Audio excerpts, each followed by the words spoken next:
Hey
everybody, Zane Banks here, and today I'm going to talk about why you do not need to know scales to play jazz or country music.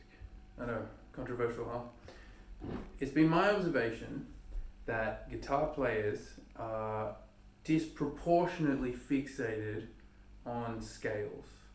You know, it's like collecting baseball cards or something. Oh, I know this scale. It's a Phrygian scale. It's Super Locrian. It's Locrian. It's Ionian. As if it's like, you know, another badge that, you know, you see like veterans have badges like, you know this scale, therefore it makes you a better improviser. It doesn't do any of that unless you know how to really use it. But most fundamentally, it comes down to, do you know the chord that you are playing over, and do you know the chord progression? And once you know that, what are you going to do with it? Do you want to outline every chord? You don't have to. You know, it's generally advised that you do at least 80% of the time, but you don't have to. Or if you're hearing alternate chords in your head, what are you going to superimpose in your lines over the chords that are being played by the band? So let me just back up a little bit. Scales have their place, of course, and everything that you do can be explained in a scale, you know, theory way, you know, after the fact.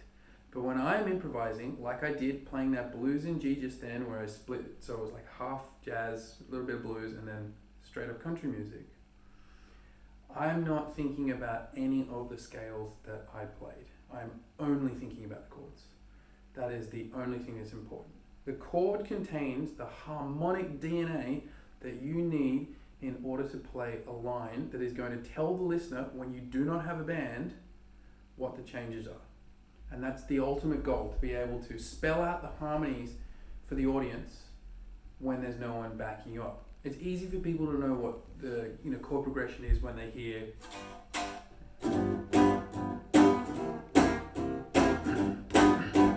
it's as good as the band just saying G, C7, but you got to do that, right, as an improviser.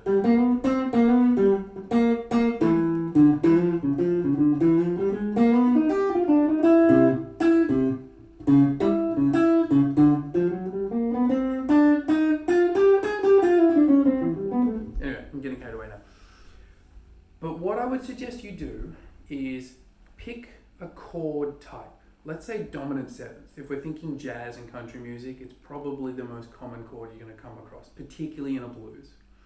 On the guitar, there are 5 main positions, the cage system, which we have, you know, say, for example, G7. There's this G7, which is known as the G shape. There's this G7, which is the E shape. There's this one, which is the D shape. There's this one, which is the C shape. And then there's this one here, which is the A shape. And then everything is just a repeat after that. All of the notes for those chords are in these positions here. Now you can do extended voicings, like a 13th or a 9th, but as far as I'm concerned, they're all dominant 7th chords.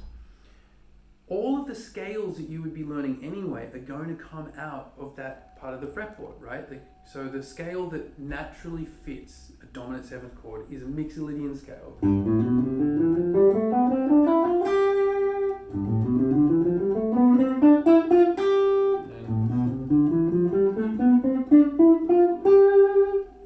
Keep going all the way up the fretboard. But if you just learn a scale pattern and you can see visually where it is on the guitar, that is not going to tell you what are the really important notes to play over that chord. A scale contains 7 notes. A chord has to have a minimum of 3 notes. In jazz and country music, being largely 7th based harmonic sort of styles, there are going to be 4 notes in every chord, a 1, a 3, a 5, and a 7. That means if you're just noodling up and down a scale, a G Mixolydian scale, over this G7 chord, 4 of those notes are going to be really strong, and 3 of them are going to be pleasant. They're not going to be super strong. They're sort of like stepping stones to get to the next strong note. A really great player, whether it's Stevie Ray, Joe Pass, you name it, these guys know what they're playing. They know what the tonic sounds like. They know what the third sounds like. So if we look at this just over a G7, okay? There's our tonic. Now that G has an unbelievable gravitational pull back to it, okay? When you hear blues players, they ride the tonic all the time. So you'll hear B.B. King. Most of the time, it's just everything goes back to the tonic. It'd be like this kind of thing.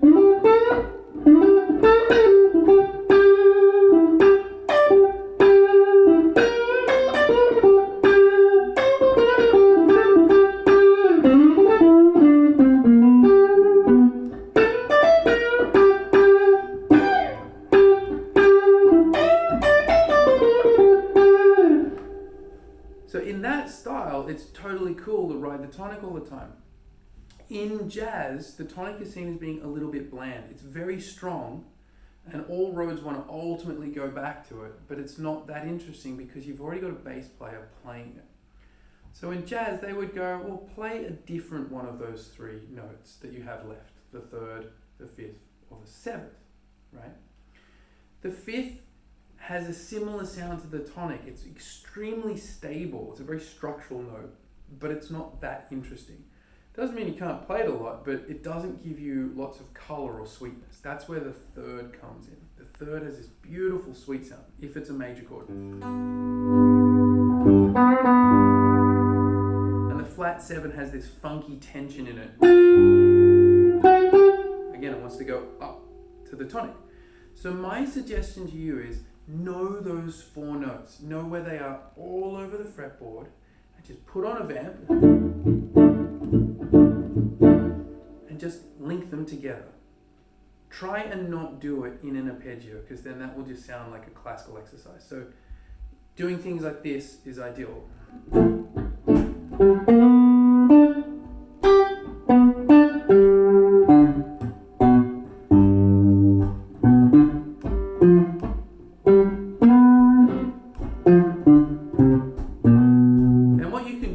Start to add neighbor notes. So these are the notes that are on either side of the 1, 3, 5, 7. Generally speaking, it sounds best if you use a lower neighbor note of a semitone beneath the desired note and a tone above the desired neighbor note, except for the 3rd, because the 3rd and 4th degree of a scale are a semitone apart. So now you can do things like this.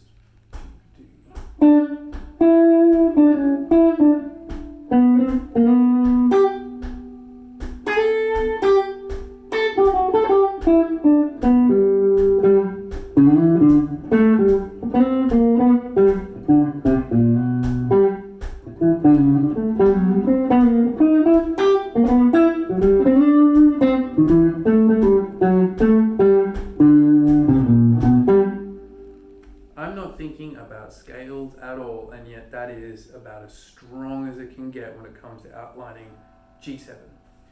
And you would do that in each of these 5 positions.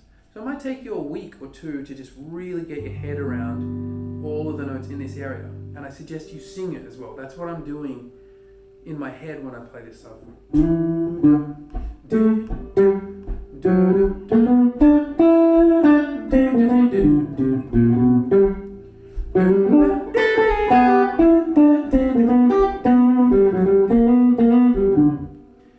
Then the next thing that you can do is you can add chromaticism. I know we introduced the idea of chromaticism just then by going 1 note lower, but you can start to link note. So for example, if you're on a G, this is on the 3rd fret of the high E string, and you go up to the 9th, which is on the 5th fret, you can just link those by having a little stepping stone on the 4th fret. When you're on the 13th, which is the note E on the 5th fret of the B string, you can do the same thing going down to the 5th. So forth. So now I'll do the same kind of groove.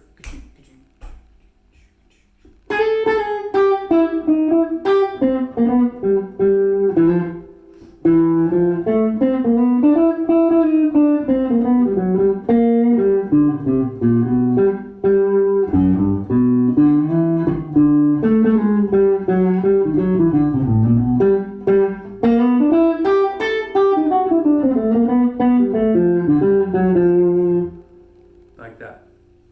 Then the next thing that you can do is you can add chromatic approach lines. This is a very bebop thing.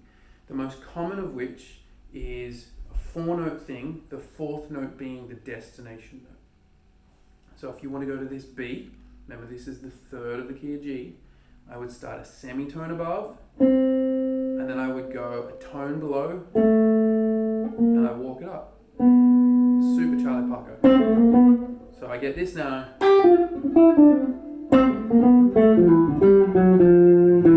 Knows it again.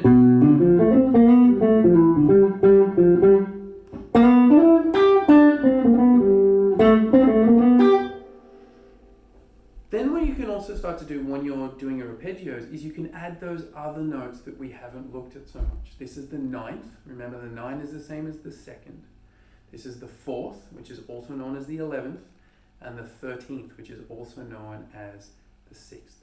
And they're really cool notes to use, but you've got to know how to use them and know that they aren't as harmonically strong or as important as the 1, 3, 5, 7. Once you know that, then you understand the hierarchy within the scale, okay? But we're not thinking fundamentally about the scale, we're thinking about melody notes. We're thinking about if G is the color blue, each of these 7 notes is a different shade of blue. And if you're a painter, navy blue is not the color of the sky. So if you're doing a landscape, then you go, well, maybe this navy blue would be great for a jacket, but I want sky blue. And then I want sonic blue for the color of the car that's on the ground. They're all different, and you need to know that visually, it's much easier to do that than it is when it comes to using your ear. You've got to really think about it. And I think we tend to, as guitar players, play more visually than we do orally. We just look at the notes and go, well,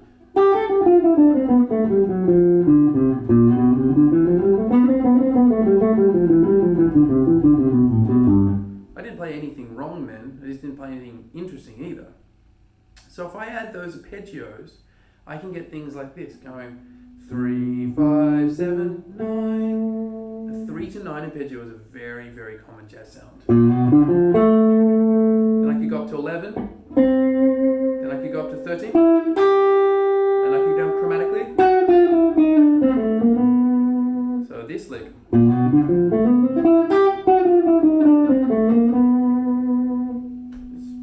It's pure bebop right there, and I'm not thinking about scales at all.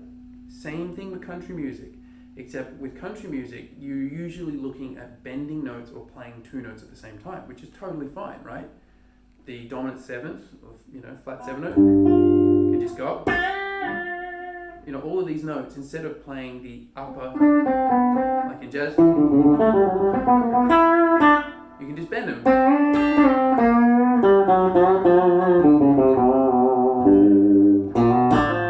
Go on your back pickup, chicken pick, and then all of a sudden, it sounds like country music.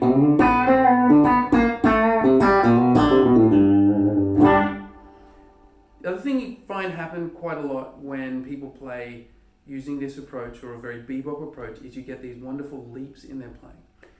Scale-based players, I find, tend to meander a lot. It's like if the scale is a staircase, it's like they go step 1, 2, 3, 2, 3, 4, 5, 4, 5, 4, 6, 5, 6, 4, 3, 2, 1, and it just kind of meanders around. Whereas when you hear guys like Charlie Parker, every phrase, or every second phrase at least, will have some kind of leap, usually of a 6th, or sometimes down a 7th of it. So you hear these lines where it'll be like,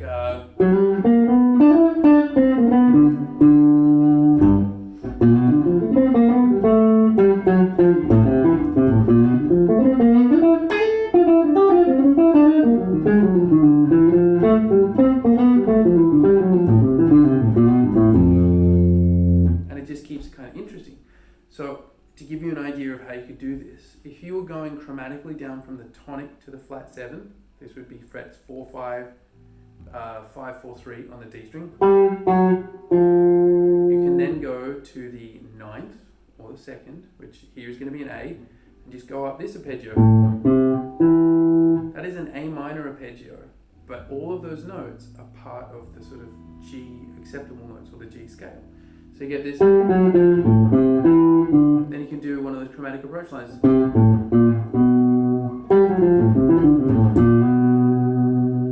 Just like that. So it doesn't take a lot of sort of thinking at all. I'm just sitting here looking at all of the different ways of getting around and navigating this G. I think of it as being more like when you have a scale, people tend to just go up and down the scale and they're not so focused necessarily on the melody or the colors that come out of those notes. When you're looking at this stuff here and you're working out the different sort of routes that you can get to navigate through the chord using your ear, it's a bit like, say, a cab driver in London who, you know, they have that test the knowledge. And in order to pass it, you've got to know every single street, every little laneway, every back street in central London. So that if someone asks you to get from St Pancras Station to Trafalgar Square on a Monday evening, you know the fastest route. And they might ask you to do that same route on a Thursday in peak hour, and you might take a different one because you know the different routes. On the guitar, it's the same kind of thing. You know, you might be coming from one chord going to G7, or you might be going from G7 to another chord. One time you might have a whole bar. Next time you might have half a bar. The time after that might be 2 bars. It changes. And you need to know all of these different options. And if you're so fixated on just, this is a scale and I'm going to do all the like legato sort of stuff, it won't spell out what the chords are. So my suggestion for you jazz cats out there, or ones who want to get into it, take the time and do this right. If you program software correctly, then you shouldn't have to do any reprogramming for glitches. It's the same thing with learning this jazz language. You do it here, then you do it here. You learn.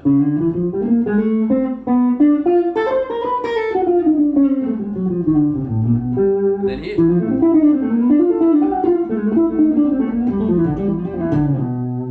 Then you do it here, you know.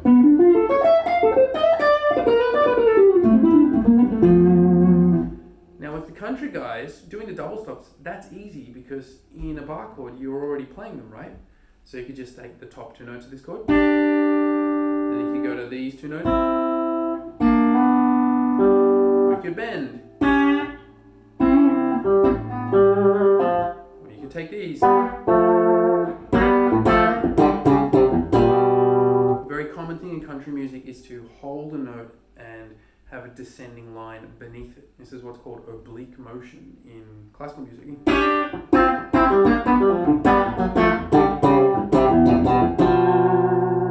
Now I can tell you that that is all a mixture of blues scale and mixolydian, right, in hindsight. But in the act of doing it, I just know the notes that I want to play, I can hear the line in my head, and I can see the chord shape. Even if I close my eyes, I can still see the chord shape in my mind's eye.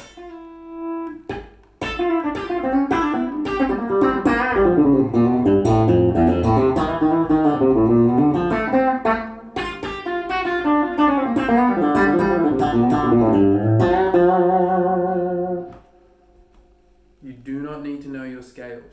Yes, they are useful, but don't approach improvising from I need this scale and then I know to go to this scale. It's too much thinking. Improvising is not about thinking. It's exactly the same as language. Do all the groundwork, have a vision about what it is you want to say, and just let it go. You know, I grew up in Australia, started speaking English from probably about the age of 1, from kindergarten all the way through to high school, had formal English classes that I had to go to, had to study it and everything, to the point now where I don't have to think about the words I want to say. They are just there. I know what it is I want to say in terms of either responding to someone or expressing myself. And I've taken the same time and a similar approach on the guitar to do that. So I know the fundamentals, but I don't have to think about the fundamentals. You know, I know a very, very, very tiny amount of German, enough to just sort of get me by in a part of Germany where English is not widely spoken. I can order a coffee, I can ask where the train station is, that kind of stuff. But I have to think really hard about it. My pronunciation is probably not great. I probably am using the wrong words and the wrong sort of prepositions. And I have to think really, really hard. There is no flow in my German. But I know that if I wanted to get it happening, I just have to treat it the way I did with this sort of improvising or learning English. You just really get those fundamentals happening to the point where you're not thinking about them in the moment. And I think the guitar players are really notorious when it comes to thinking too hard when they're improvising. You know, spend a lot of time away from the guitar just singing melodies, and then try and play those melodies on the guitar. Or just, you know, put on a loop on G, and then hear a line, and then try and, you know, follow your ear. Maybe free time it. So you might have like,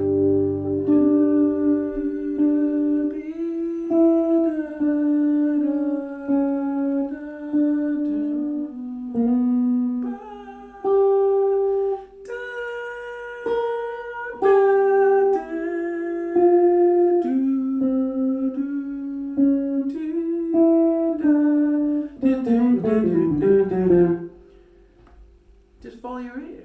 Again, like everything I played there in hindsight was a bit of blues scales, a bit of mixolydian, a bit of bebop scale, but I, hand on heart, guarantee you, I was not thinking about that stuff when I played it.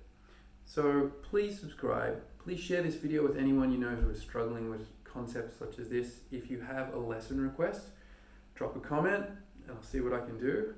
And I will catch you cats next time.